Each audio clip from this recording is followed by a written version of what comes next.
Everybody's favorite children's content creator, Miss Rachel's getting roasted.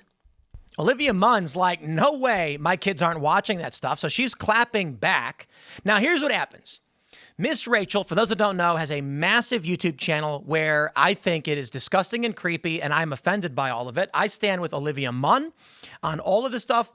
I read this article and I was like, yes. Now, okay, everybody's saying, Tim, you just became a dad. What do you know about parenting? Yeah, very little.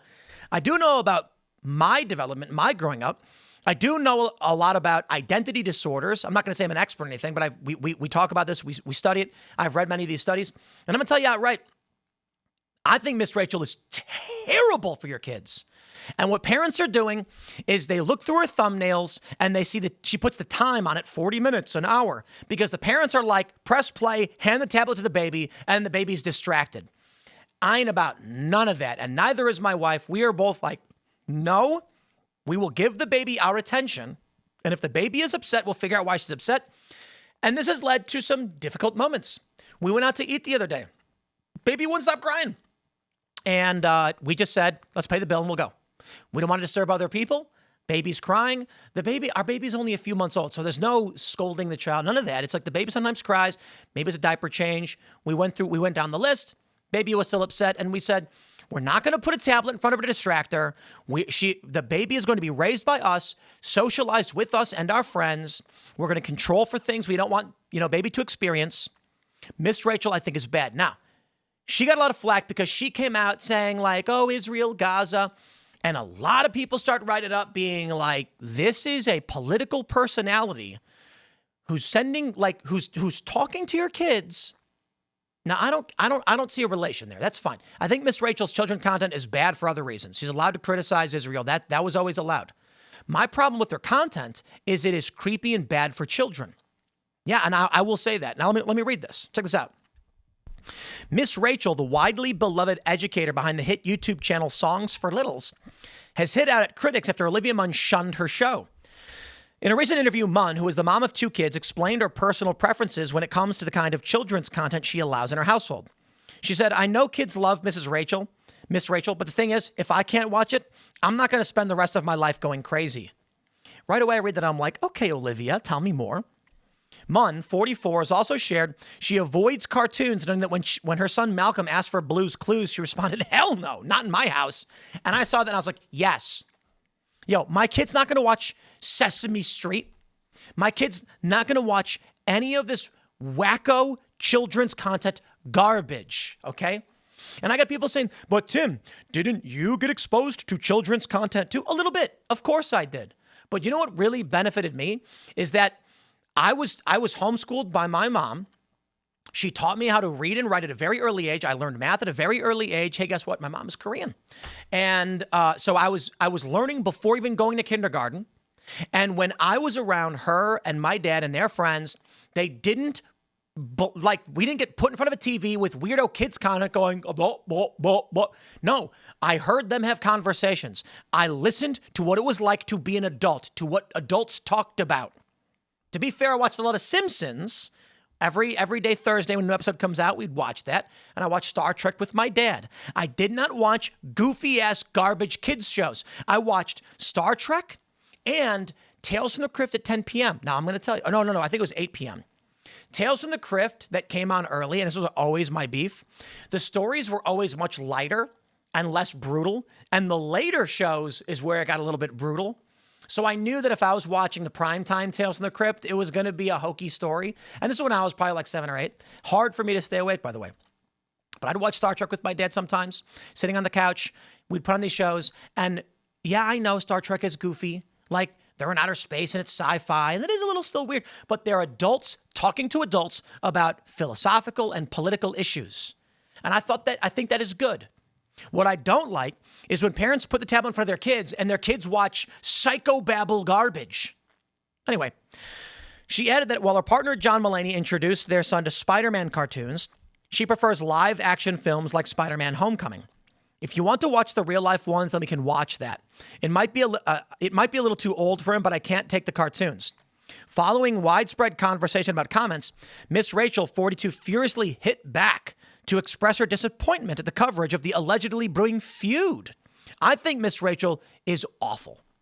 It's not personal, not at all. I have seen her videos and I have seen what parents do with them. Turning a tablet on it and putting it in front of your baby and walking away is liquefying the brain of your baby. From the ages of 0 to 5, a baby's neural pathways are developing. This is the most important point in a human's life. You want to expose them to the things that are good, protect them from the things that are bad. And so I hear these stories from people and they're like, oh, my kid just has to watch Mrs. Rachel. Otherwise she gets so angry. How does your kid know it exists? How does your kid know that her show exists in the first place? It's because parents are putting the tablets into their baby's hands, pressing play and walking away. What ended up happening is YouTube would autoplay psychotic videos of Hitler doing Tai Chi and other insane garbage. None of that. You know what I do? In the morning, my wife, she talks to the baby. She talks to her, explaining all the work that she's doing while she's working. So my wife is on the computer answering emails and doing tax documents, and she's saying what she's doing to our child because she's a great mom. And that's what baby needs to experience.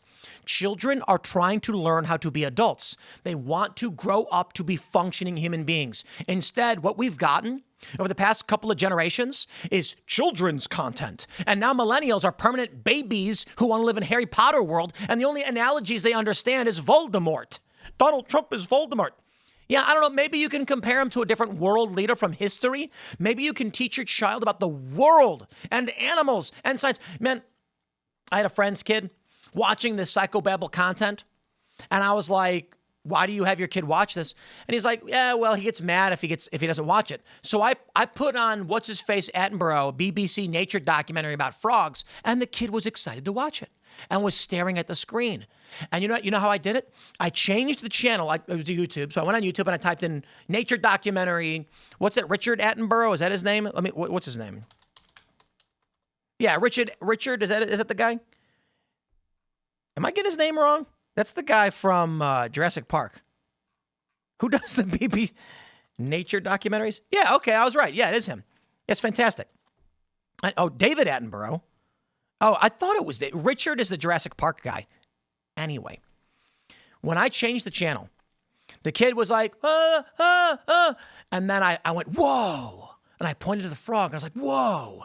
Not kidding. I literally did, and the kid stopped, immediately getting upset, and then looked. And I was like, look at that. Wow. What is that? That's a frog. Whoa. And the kid got glued to a nature documentary. And I'm like, this is, okay, listen. Your kid cannot want things it doesn't know exists. That's the point of not showing your kid adult content. And I don't mean porn. I mean like graphic movies, R-rated movies, even PG-13. You expose your child to something, and then don't be surprised when they say, I want that thing. Another thing to understand too, because I hear this all the time. Parents are like, I want my kid to play piano. And I go, do you play piano? And they go, no. And I'm like, okay, so understand this. You're going to go to your kid. You're going to say, do this thing, play this instrument. No one around you does it. That's it. And you know what's going to happen? Not always, but often they'll be bored and say, I don't want to do this. You want to know how easy it is? Do something with your kid you do. And then your kid wants to do what you're doing. And more importantly, you need a community around you for it. This is how humans have developed for ages. Okay, so here's the thing. So I play guitar. Okay, I play guitar and I sing and I play drums. And I'm going to play guitar with my baby. When she's old enough, she'll play guitar with me. And guess what?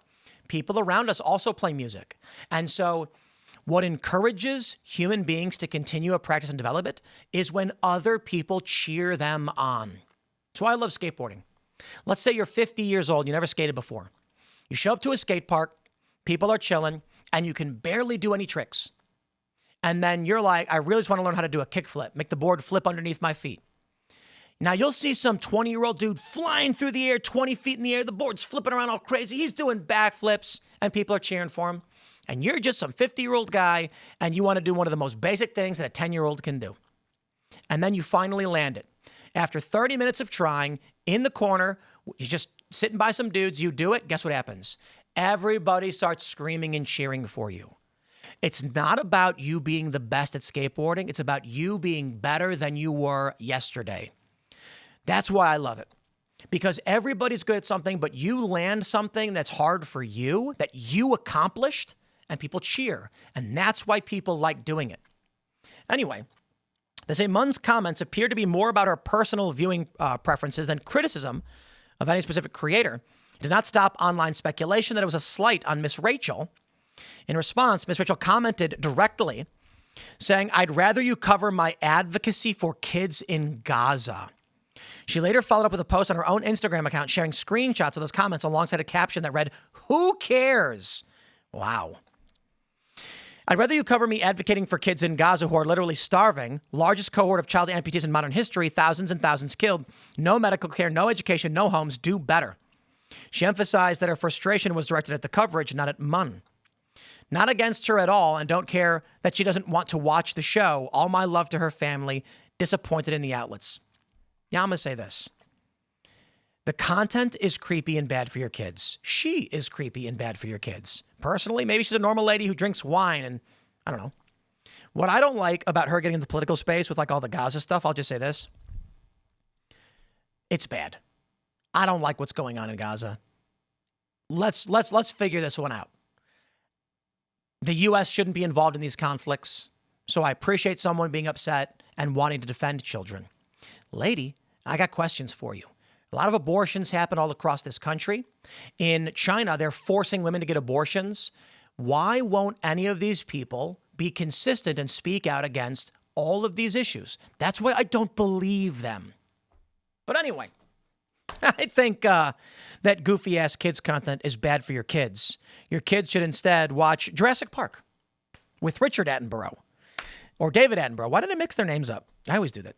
Anyway, my friends, smash the like button, share the show. Thank you all so much for hanging out. We'll see you all in the next segment.